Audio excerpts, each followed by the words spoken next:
Hello दोस्तों, आपका स्वागत है मेरे चैनल दुबे सर जीएस पर।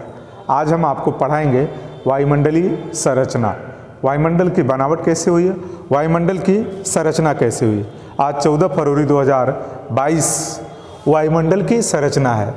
वायुमंडल की संरचना की जब बात करेंगे तो इसमें प्रमुख कुछ परतें हैं जो हवाओं के साथ साथ इनका भी अध्ययन जरूरी है। वायुमंडल के साथ इसका भी अध्ययन जरूरी है। तो वायुमंडल की संरचना, वायुमंडल की बनावट कैसे हुई है। रचना का अर्थ हो गया बनावट और स का अर्थ हो गया विशेष। वायुमंडल की हमारी जो विशेष बनावट है उसे कहते हैं वायुमंडलीय संरचना, एक शब्द में। अब वायुमंडलीय संरचना जो हुई है उसका हम क्रमवार अध्ययन करेंगे। तो पहला है परिवर्तन मंडल। कहने का आशय यह है कि वायुमंडल में जो परिवर्तन मंडल है वह बदलाव के लिए जाना जाता है, परिवर्तन के लिए जाना जाता है। इस परिवर्तन मंडल में वायुमंडलीय घटनाएं होती हैं। परिवर्तन मंडल का नाम परिवर्तन इसलिए पड़ा कि जो भी इस पूरे वायुमंडल में घटनाएं होती हैं इसी परिवर्तन मंडल की देन है। इस परिवर्तन मंडल में कौन कौन सी घटनाएं होते हैं जिसके नाम ये रखे गए, जिसके कारण नाम इसका परिवर्तन मंडल पड़ा, मैं उसकी बात कर रहा हूँ। किस घटक के कारण, किस तत्व के कारण या किस बात के कारण इसका नाम परिवर्तन पड़ा, बदलाव या परिवर्तन मंडल पड़ा। तो वायुमंडलीय घटनाएं जितनी सारी होती हैं वह सारी की सारी परिवर्तन मंडल में होती हैं। यह हम सबको भली भांति समझना चाहिए। अब अगला प्रश्न है कि वायुमंडल में कौन कौन सी घटनाएं होती हैं। तो जल वाष्प, वायुमंडल में जो जल वाष्प है, जल की जो बूंदें वाष्प के रूप में हैं वह यहाँ होती हैं। मौसमी जो बदलाव होते हैं पूरे वायुमंडल में वह परिवर्तन मंडल की देन है। परिवर्तन मंडल में ही सारी यह चेंजिंग होती है। सारे परिवर्तन जो मौसम के संबंधी होते हैं वह सब के सब परिवर्तन मंडल में होते हैं। और वर्षण की सारी प्रक्रिया, चाहे वह जलवाष्प हो, चाहे वह हिमपात हो, चाहे वह वर्षा हो, सारी वर्षण की प्रक्रिया और मौसमी बदलाव, यह सब की सब घटनाएं कहाँ होती हैं? परिवर्तन मंडल में। इसीलिए इसका नाम पड़ गया परिवर्तन मंडल। ये जो भी बदलाव होते हैं आकाश में, आकाशीय घटनाएं जो भी चेंजिंग लाती हैं वह सब की सब परिवर्तन मंडल में होती हैं। और इसी परिवर्तन मंडल में यह घटनाएं जो होती हैं यह है कितना, यह परिवर्तन मंडल टोटल है हमारा कितना, तो इसकी ऊंचाई 12 से 15 किलोमीटर तक है। साफ साफ क्लियर कट है कि परिवर्तन मंडल की प्रत्येक घटना जो होती है, चाहे वह मौसम की हो, चाहे वह वर्षण की हो, चाहे जलवाष्प की हो, यह सब परिवर्तन मंडल में होता है। परिवर्तन मंडल में सारी जो घटनाएं होती है वह किसके बीच होती हैं? तो 12 से 15 किलोमीटर के मध्य में होती हैं। यह 12 से 15 किलोमीटर के मध्य का भाग जो है परिवर्तन मंडल के नाम से जाना जाता है। दूसरा है समताप मंडल। समताप मंडल का अर्थ हो गया कि वहाँ तापमान जो है समान रूप से रहता है, इसलिए उसका नाम पड़ गया समताप मंडल। समताप मंडल है कितना? 30 किलोमीटर की ऊंचाई तक। 30 किलोमीटर की ऊंचाई तक समताप मंडल है, वहाँ समान तापमान रहता है, इसलिए इसका नाम हो गया समताप मंडल। अब है ओजोन मंडल। तीसरा पॉइंट जो है वह ओजोन मंडल है। ओजोन मंडल 30 किलोमीटर, यह ओजोन मंडल 50 किलोमीटर तक पाया जाता है। और यह जो ओजोन मंडल है ऑक्सीजन के 3 अणुओं का योग है। ओजोन परत हमारी पूरे वायुमंडल की सारी देनों में एक अनूठी देन है, एक अद्भुत देन है। आज इस संसार पर जीवन है, आज इस संसार में पर्यावरण है, आज इस संसार में पारिस्थितिकी है, जीव जगत, जंतु जगत और जियोम, बायोम, बायोस्फीयर, ये सारी बातें हैं। तो उसके पीछे मात्र एक है, वह है हमारा ओजोन मंडल। यह ऑक्सीजन के 3 अणुओं का योग से बना है। इसमें सूर्य की अल्ट्रावायलेटिक किरण धरातल पर आने से वह रोकता है, परावैंगनी किरणों को रोकता है। जितनी विषाक्त किरणें हैं वह छन करके ही हमारे अंदर आती हैं। वह छननी जो प्रकृति की है वह कौन है? ओजोन मंडल। ओजोन मंडल पर मित्रों आपको मैं एक बता दूं, पर्सनल मेरी एक वीडियो है, वह पूरी की पूरी 40 मिनट की वीडियो केवल ओजोन मंडल की संरचना, उसकी विशेषताएं, ओजोन मंडल का प्रभाव, दुष्प्रभाव, सारी बातों को संदर्भ में रख करके ओजोन मंडल के बारे में पूरी वीडियो है। जिस किसी भी छात्र या विद्यार्थी या सभी शिक्षक मित्रों को ओजोन मंडल की विशेष जानकारी चाहिए तो वह पर्सनली ओजोन मंडल की वीडियो देख लेंगे तो आपको उस पर डिटेल मिल जाएगी। अभी केवल मैं आपको बता दूं कि ओजोन मंडल ऑक्सीजन के 3 अणुओं का है। यह प्रकृति की सुरक्षा कवच है धरातल के लिए, जीवन के लिए यह सबसे उपयोगी परत है। ये 50 किलोमीटर तक पाई जाती है। अगला है मध्य मंडल। मध्य जैसे शब्द से ही स्पष्ट है, जितनी हम परतों की रचना कर रहे हैं, जितनी उनकी चर्चा कर रहे हैं, सब नाम से ही ध्वनित हो रहा है। उसके जितने नाम हैं सब वह स्पष्ट अर्थ के साथ हैं। जैसे परिवर्तन मंडल, समताप मंडल, ओजोन मंडल, अब है लास्ट मध्य मंडल। मध्य मंडल का अर्थ हो गया बीच का, सेंटर पॉइंट का मध्य मंडल है। यह मध्य मंडल 50 किलोमीटर से लेकर के 80 किलोमीटर तक पाया जाता है। और यह जो 80 किलोमीटर तक 50 किलोमीटर के मध्य में है, यह पूरा का पूरा मध्य मंडल के नाम से जाना जाता है। अब अगली बात है अयन मंडल। अयन मंडल की जो चर्चा है वह 80 किलोमीटर से लेकर 400 किलोमीटर तक पाई जाती है। यह अयन मंडल की जो परत है 80 से 400 किलोमीटर तक है। अब इसके बाद है वायुमंडल। वायुमंडल मतलब वायुमंडलीय संरचना का जो बाहरी जगत है, बाहरी पोर्शन है, जिसे वायुमंडल के नाम से जानते हैं। यह 500 किलोमीटर से ऊपर, यह 500 किलोमीटर से ऊपर है, इसलिए इसको इस नाम से जानते हैं। और वह पूरे वायुमंडलीय संरचना की बाहरी परत है। बाहरी क्षेत्र को हम वायुमंडल के नाम से जाने जाते हैं। अब अगली बात है सौर ऊर्जा। सूर्य इस पूरे संसार में सृष्टि का, प्रकृति का सबसे बड़ा नियामक है, सत्ता संचालन का केंद्र है।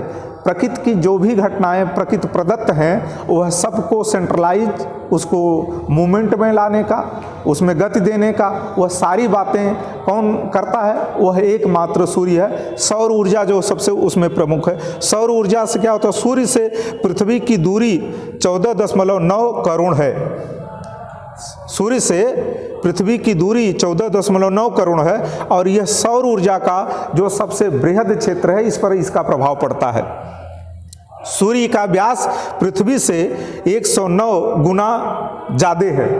पृथ्वी के व्यास से 109 गुना ज़्यादा है सूर्य का व्यास। सूर्य का भार कितना है? पृथ्वी से 3 लाख गुना ज़्यादा है। सूर्य का भार 3 लाख गुना ज़्यादा है। सूर्य का व्यास पृथ्वी से 109 गुना ज़्यादा है। सूर्य का तापमान वायु भाग में 6000 से ऊपर है। 6000 सेंटीग्रेड से ऊपर है सूर्य का ताप। आप कल्पना करिए कि जब हम 30, 25, 35, 40 सेंटीग्रेड के बाद तापमान को सूर्य का सह नहीं पाते हैं, और जब यह जो सूर्य का तापमान है वह वायु जगत का, सूर्य के बाहरी पोर्शन का तापमान 6000 सेंटीग्रेड है।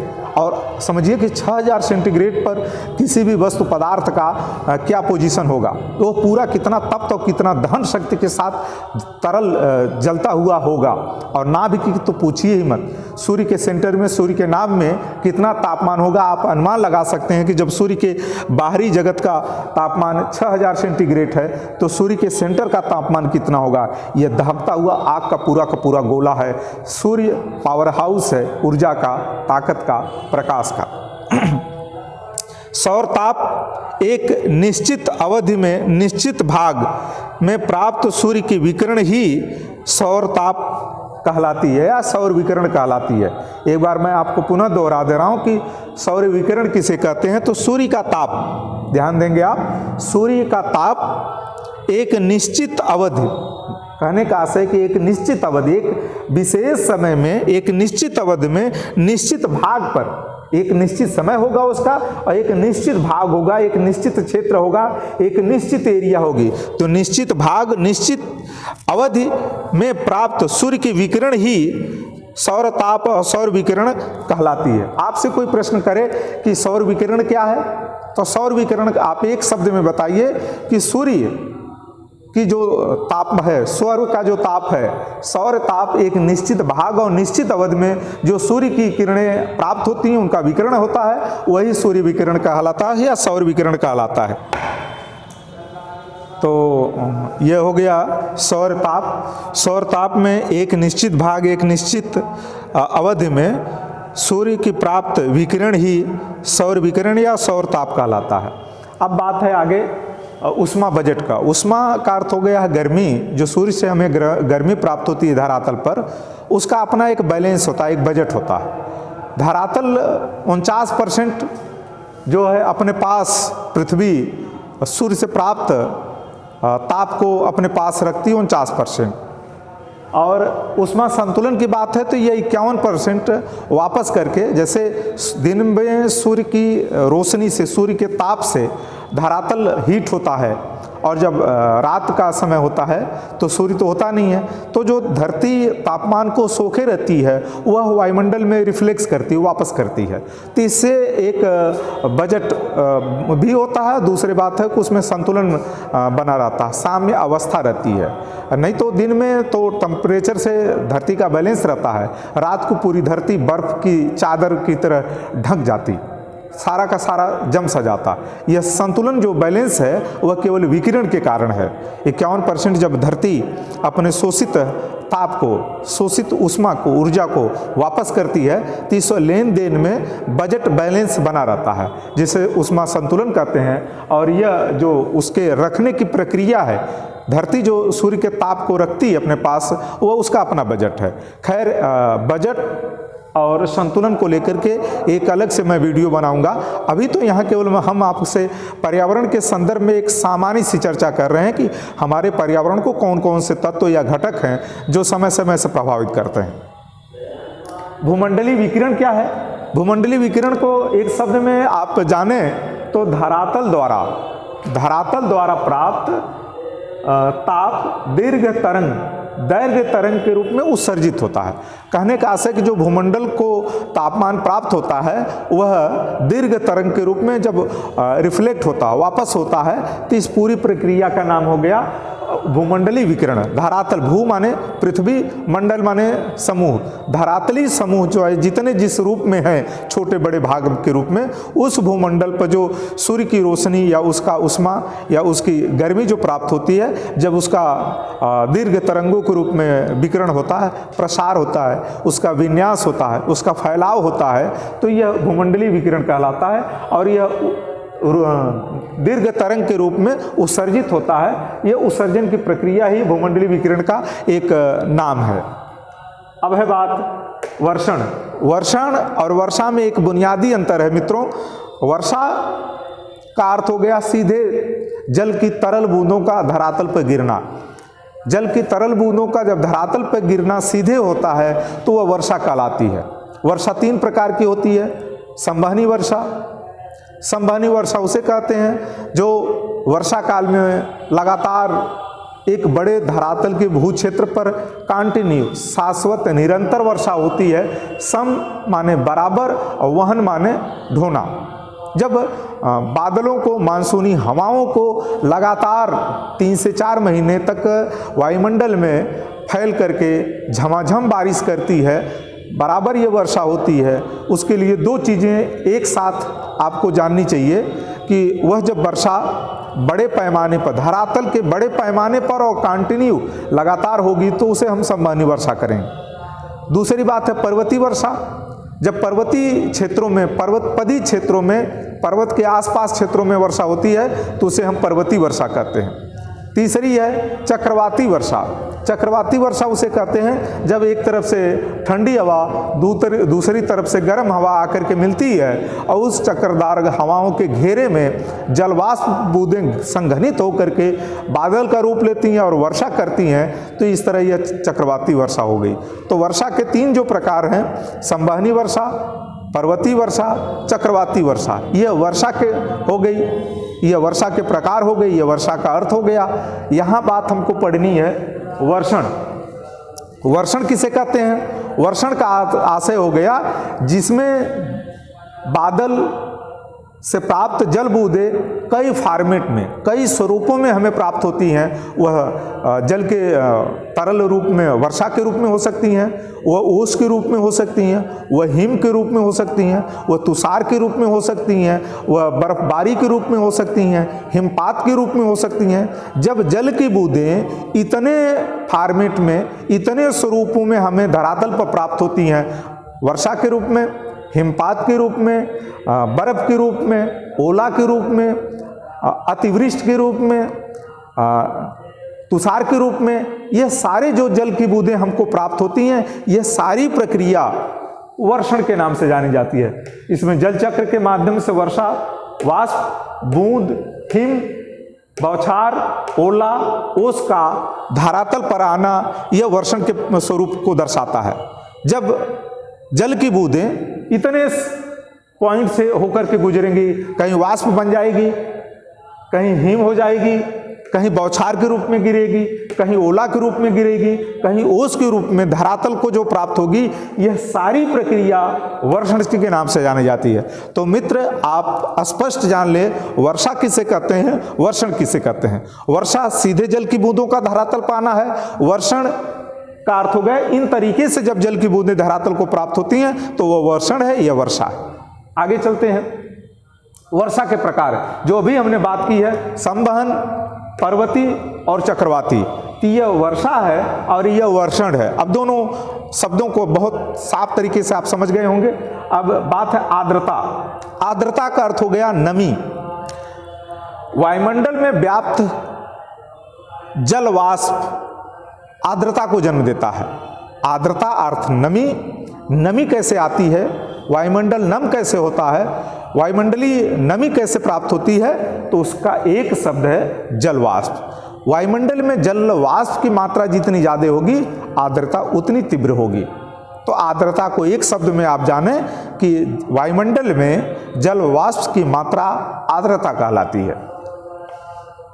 वायु, वायु जो है गैस, धूल, जल वाष्प के कणों के समूह को जल वाष्प कहते हैं। क्लियर हो गया?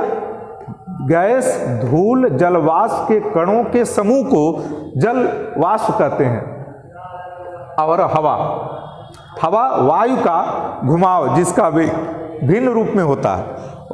हवा और वायु में यही बेसिक अंतर है।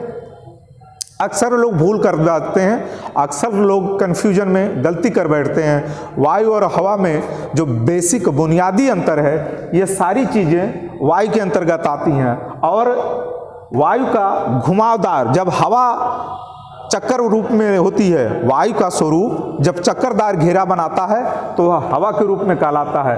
वायु और हवा में ये बेसिक अंतर है।